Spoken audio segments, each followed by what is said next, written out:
Hello students, मैं आप लोगों को 15 मार्च का जो आपका पेपर होगा सामाजिक विज्ञान का, उसके लिए मैं आपको प्रश्न दे देता हूँ। 6 नंबर और 5 नंबर वाला मैं प्रश्न इस वीडियो में दूंगा। तो चलो, 6 नंबर के लिए आपको कौन कौन से प्रश्न पढ़ना है वो मैं आपको बता देता हूँ। पहले 6 नंबर का दे देता हूँ। ठीक है, 6 नंबर में पहले मैं आपको अध्याय बता देता हूँ। ठीक है, जो प्रश्न मैं बताऊंगा वो किस अध्याय में आपको मिलेगा। तो देखो, अध्याय का नाम है 20वीं सदी में संचार माध्य। 20वीं सदी में संचार माध्य इसी अध्याय में आप ढूंढोगे तो वो प्रश्न मिलेगा। ठीक है, ये अध्याय का नाम है। अब चलो, मैं 6 6 नंबर के प्रश्न आपको बताते चलता हूँ, फटाफट बताते हैं। ठीक है, ये पहला प्रश्न है। मुद्रित माध्यम और टीवी के संप्रेषण में आप क्या समानता और अंतर देखते हैं? किसमें सोच, विचार और चिंतन के लिए अधिक संभावना है और आपको कौन सा माध्यम अधिक प्रभावी लगता है? ठीक है, ये प्रश्न है। एक ये हो गया इस अध्याय से। दूसरा प्रश्न ये है, देख लो। नए युग की मीडिया है ना, नए युग की मीडिया में क्या है भाई, इसको दूसरा नाम से जाना जाता है, फेसबुक, व्हाट्सएप, ये सब चीज आजकल चलाते हो ना, तो ये है। ठीक है, तीसरा प्रश्न देखो, ये है टेलीग्राफ, टेलीफोन और रेडियो, है ना। तो इनके बारे में पूछ सकता है, तो टेलीग्राफ, टेलीफोन, रेडियो के बारे में अच्छे से पढ़ लेना क्या होता है। चौथा प्रश्न है ये वाला, जन संचार माध्य लाभ व हानि लिखे। ठीक है, ये प्रश्न है। इसके अलावा इसमें ये वाला प्रश्न भी देखना है, भारत में गरीब जनता पर मुद्रण संस्कृति का क्या असर हुआ। और अगला है 20वीं सदी में अखबार की भूमिका पर प्रकाश डालिए। ठीक, बस इसमें इतना ही पढ़ना है। हाँ, इतना ही है, इसमें और पढ़ने लायक कोई प्रश्न नहीं है। ठीक है, इसके बाद देखो, अगला प्रश्न है भारत के संविधान का निर्माण। ठीक है, भारत के संविधान के निर्माण वाले इस अध्याय से आपको कौन कौन से प्रश्न पढ़ना है वो मैं आपको बता देता हूँ। एक तो ये प्रश्न पढ़ना है, देखो, संविधान सभा ने संविधान निर्माण में लोगों की भागीदारी को बढ़ाने के लिए क्या कदम उठाए? ये प्रश्न है।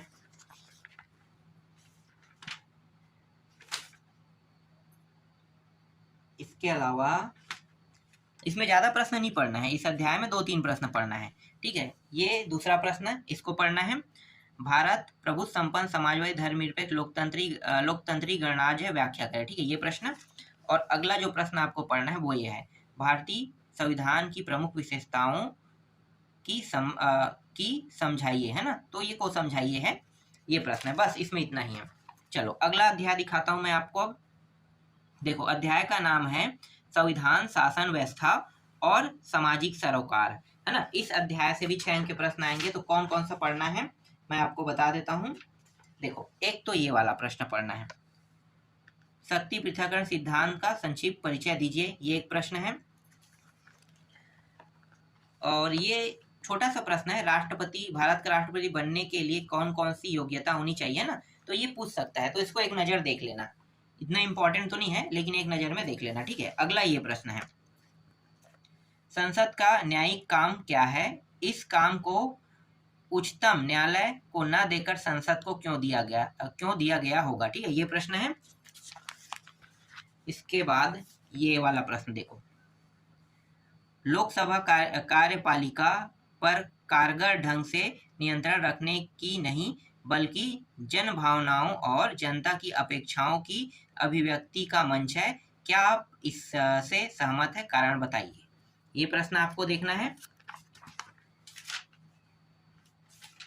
इसके अलावा आपको पढ़ना है ये वाला प्रश्न, लोकतंत्र में शक्ति का विकेंद्रीकरण और शक्ति विभाजन का क्या महत्व है? भारत में शक्ति का विकेंद्रीकरण कितने स्तरों पर किया गया है? ठीक है, ये प्रश्न आपको पढ़ना है। अगला प्रश्न है ये, भारतीय लोकतंत्र में प्रधानमंत्री एक धुरी के रूप में काम करता है, वह मनमानी नहीं करे और तानाशाह न बने, इसको किन किन तरीकों से सुनिश्चित किया गया? ठीक है, ये प्रश्न। इसके बाद देखो, अगला प्रश्न, न्यायपालिका की स्वतंत्रता बनाए रखने के लिए संविधान के विभिन्न प्रावधान कौन कौन से हैं? ठीक है, ये प्रश्न आपको देखना है। इसके अलावा आपको 6 नंबर में ये वाला प्रश्न भी पढ़ना है, कानून बनाने की प्रक्रिया में संसद कार्यपालिका पर किस प्रकार निर्भर है? इस बात का प्रभाव कानून पर सकारात्मक होगा या नकारात्मक? ठीक है, ये प्रश्न आपको देखना है।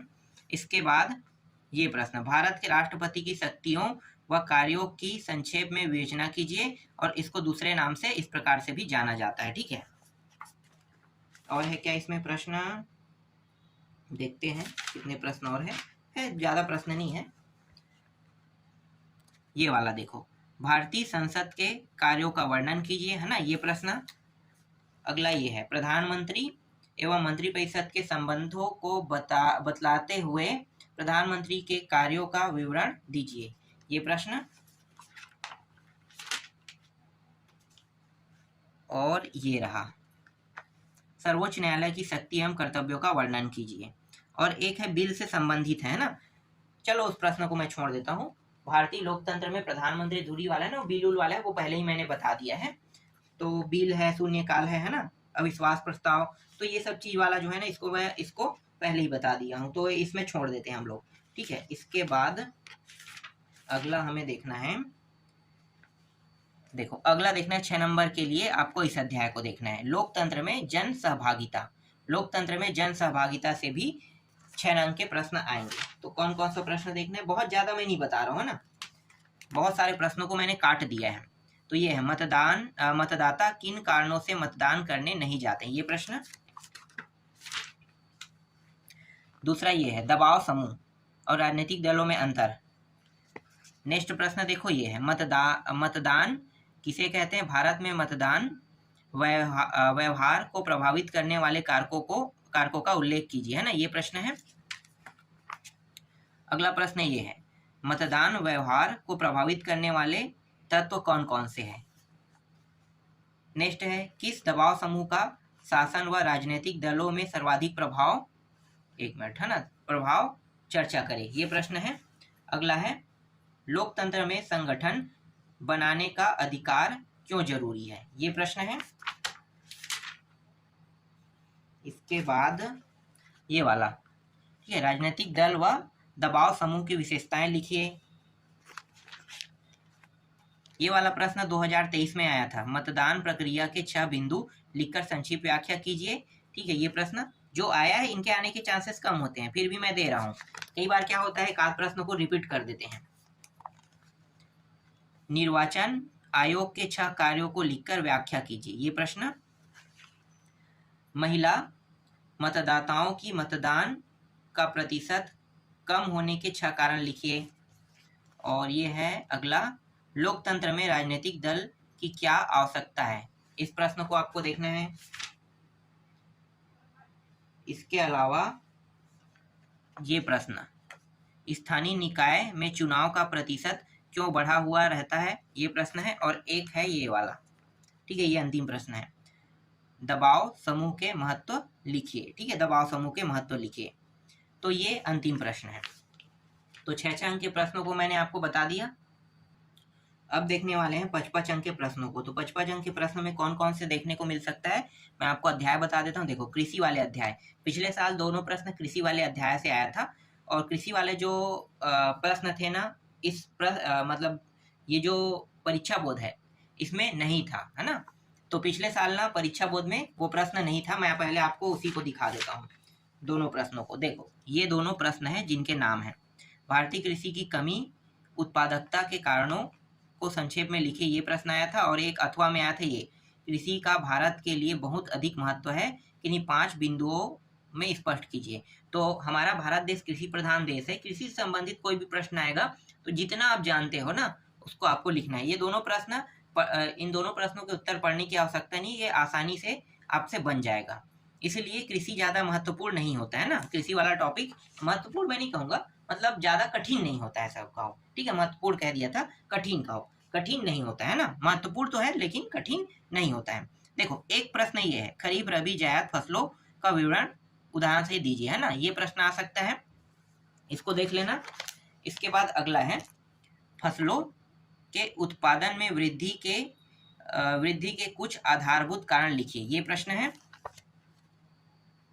हाँ, ये साकरा वाला भी देख लेना, ठीक है, साकरा गांव के फसल प्रतिरूप में बदलाव से क्या प्रभाव पड़े, आप स्वास्थ्य, रोजगार, भूमि उर्वरक क्षमता आदि बातों को ध्यान में रखते हुए समझाइए, ये प्रश्न।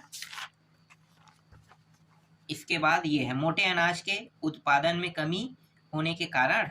बस इतने प्रश्नों को आपको देखना है, इसमें और ज्यादा नहीं है, ठीक है। इसके बाद 5 नंबर के लिए आपको और कौन से अध्याय को देखना है? अगला जो अध्याय है वो मैं आपको दिखा देता हूँ। हाँ, मिल गया। ठीक, ये रहा। ग्रामीण अधिवास पर एक लेख लिखिए, है ना। नेक्स्ट प्रश्न देखो, नगरीकरण से कौन कौन सी समस्याएं उत्पन्न हो रही है, उदाहरण देकर समझाइए। ठीक है, ये 2023 के प्रश्न पत्र में आया, इसके आने के चांसेस कम रहेगा, लेकिन आपको छोड़ना नहीं है। ठीक है, कई बार रिपीट हो जाता है, ये चीज मैं आपको पहले ही बता दिया ना। सभी प्रश्न नहीं होते, पर एक आध दो हो जाता है। इसके बाद देखो, ग्रामीण अधिवास और नगरीय अधिवास की तुलना कीजिए। ये भी प्रश्न 2023 में आया था, फिर भी इसको आपको देखना ही है। नेक्स्ट प्रश्न देखो, नगर की विकास अवस्थाओं का वर्णन कीजिए। ये प्रश्न, और ये इसमें अंतिम प्रश्न है, मतलब 4 ही 5 प्रश्न है, ज्यादा प्रश्न नहीं पढ़ना इस अध्याय से। ग्रामीण अधिवास के प्रतिरूपों का वर्णन कीजिए। ठीक है, बस इतना ही। इसके बाद आपको अगला अध्याय जो पढ़ना है, ठीक, मिल गया वो भी। कहाँ है प्रश्न? 1 मिनट। हाँ, मिल गया। ठीक, ये अध्याय का नाम है। ठीक, अध्याय का नाम है 2 विश्व युद्धों के बीच रूस, है ना, 2 विश्व युद्धों के बीच रूसी क्रांति और महामंदी है, मतलब रूस से संबंधित। रूस एक जर्मनी है, तो रूस वाला देखना है। ठीक है, ये अध्याय है। ठीक, इस अध्याय से आपको कौन कौन से प्रश्न पढ़ना है? इस अध्याय से प्रश्न तो है, पर पढ़ना कौन से मैंने नहीं ढूंढा है क्या। 1 मिनट और देख लेता हूँ। एक काम करते हैं ना, इस अध्याय से 1-2 प्रश्न देख लेते हैं। हालांकि इस अध्याय में इतना बड़ा प्रश्न तो नहीं है, एक ये प्रश्न देख लेते हैं। देखो, आर्थिक मंदी के दौर में वस्तुओं की कीमतें क्यों घटी, इसका उद्योगों पर क्या प्रभाव पड़ा। एक प्रश्न ये देख लेंगे। ठीक है, दूसरा प्रश्न ये देख लेते हैं। रूस में 1861 से 1940 के बीच किसानों की स्थिति में क्या क्या परिवर्तन आए। ठीक है, ये प्रश्न। और बस 2 ही प्रश्न देखते हैं। ठीक है, इस अध्याय से छोड़ दो। इसके बाद चाहो तो आप पूरा का पूरा वो अध्याय छोड़ सकते हो, लेकिन 2 प्रश्न दिया हूं, उसको मत छोड़ना। ठीक है, इसके बाद है, ये हो गया। ठीक, 5 नंबर वाला और कौन बचा है? हाँ, ये अध्याय बचा है 117।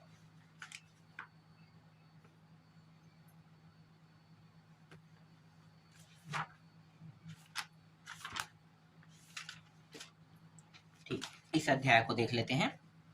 देखो, अध्याय का नाम है लोकतंत्र एवं सामाजिक आंदोलन। लोकतंत्र एवं सामाजिक आंदोलन। इस अध्याय से आपको 5 नंबर के जो प्रश्न पढ़ने हैं उनको मैं बता देता हूँ।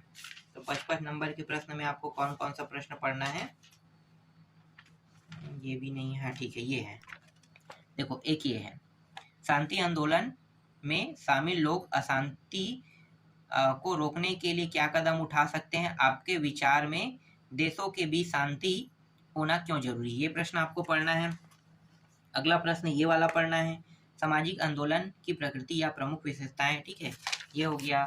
इसके बाद ये नियमगिरी आंदोलन का विवरण दीजिए। ये प्रश्न आपको पढ़ना है। ये कमेटी वाला है ना, 100 द्वारा, ये कमेटी ऑफ 100 द्वारा किया गया धरना प्रदर्शन और अभियान किस हद तक सफल रहा, आपस में चर्चा कीजिए। ये प्रश्न। इसके बाद अगला है ये इंग्लैंड वाला। ठीक है, ये वाला भी प्रश्न आपको देखना है इससे। और है क्या? है यहाँ पे 2-3 प्रश्न और है। ये सामाजिक आंदोलन क्या है, यह आंदोलन क्यों होता है। ठीक है, ये प्रश्न। इसके बाद ये देखो, निशस्त्रीकरण की आवश्यकता क्यों है। ठीक है, ये प्रश्न। और अगला प्रश्न है ये, जन सुनवाई से जनता को हुए अनुभव लिखिए। ठीक है, ये वाला। बस इसमें इतना ही प्रश्न है। इसके बाद अगला अध्याय पे आते हैं। अध्याय 132। हाँ, ये वाला अध्याय, मुद्रा एवं साख। ठीक है, मुद्रा एवं साख आपको पढ़ना है। तो मुद्रा एवं साख से कौन कौन से प्रश्न पढ़ना है मैं बता देता हूँ। ज्यादातर प्रश्न यहीं से आते हैं 55 नंबर के, है ना। हालांकि जो जो अध्याय मैं बता रहा हूँ सबसे आएगा, पर कुछ अध्याय ऐसे हैं जिसमें मैं ज्यादा प्रश्न बता रहा हूँ, उस अध्याय से प्रश्न ज्यादातर आएंगे। तो एक तो ये प्रश्न है, बैंक के कार्य लिखे, है ना। फिर भारतीय रिजर्व बैंक के कार्य लिखे, दूसरा प्रश्न। अगला प्रश्न है मुद्रा के प्रमुख कार्य लिखे। फिर ऋण की सुविधा वाला, ठीक है, देख लो, ये ऋण की सुविधा वाला प्रश्न है, ये प्रश्न है। और ये ऋण के लिए शर्तें हैं ना, ब्याज दर, ये सब चीज है, इसको देखना है आपको। फिर अगला ये है यदि भारतीय रिजर्व बैंक वाला है ना, ये वाला प्रश्न। और इसके बाद है, देखो ये साख है ना, साख से क्या आशा है, भारतीय रिजर्व बैंक की भूमिका को समझाइए, ये प्रश्न। और ये रहा इस अध्याय का अंतिम प्रश्न, मुद्रा के प्राचीन और आधुनिक स्वरूप पर एक टिप्पणी लिखे, ठीक है, ये अंतिम प्रश्न है इस अध्याय का। ठीक, इसके बाद कौन सा अध्याय देखना है आपको, इसके बाद एक मिनट देख लेते हैं, कहाँ गया यार, एक और अध्याय बचा है ना, हाँ मिल गया, ठीक, ये रहा, ये आपका अंतिम अध्याय 5 नंबर वाले में, वैश्वीकरण, ठीक है, वैश्वीकरण। इस वैश्वीकरण वाले अध्याय में आपको मिलेगा ये 5-5 नंबर के प्रश्न जो मैं अभी आपको बताने वाला हूँ। तो एक तो प्रश्न ये है, देखो वैश्वीकरण की प्रक्रिया में किन चीजों का प्रवाह देखा जाता है, ठीक है, ये प्रश्न है।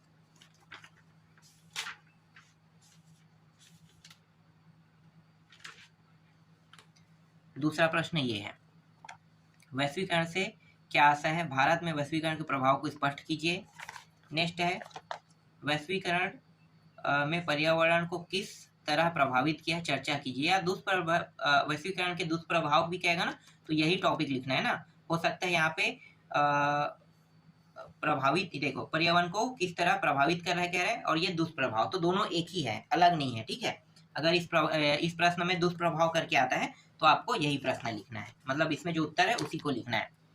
इसके बाद देखो अगला प्रश्न, उदारीकरण का अर्थ स्पष्ट करते हुए बहुराष्ट्रीय कंपनी का विवरण दीजिए, ये प्रश्न है। और है क्या इसमें, बहुत ज्यादा तो नहीं है, पढ़ने लायक बहुत कम है।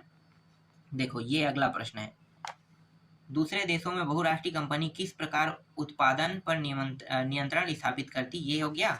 और ये अंतिम प्रश्न है, ठीक है, देख लो ये वाला, सरकार, ये निर्यातक फैक्ट्री, बहुराष्ट्रीय कंपनी और श्रमिक, ठीक है, इस सब के बारे में बताना है ना। तो बहुराष्ट्रीय कंपनी से एक प्रश्न था, मैं देख लेता हूँ है कि नहीं, बहुराष्ट्रीय कंपनी वाला प्रश्न कहाँ गया, इसमें नहीं दिया ऐसा लगता है, वो प्रश्न बहुत महत्वपूर्ण प्रश्न है, नहीं दिया है, वो प्रश्न नहीं दिया है ना। और एक प्रश्न और है यहाँ पे जो नहीं दिया था, भारत में वैश्वीकरण के तर्क दीजिए, इस तरीके से भी पूछ सकता है।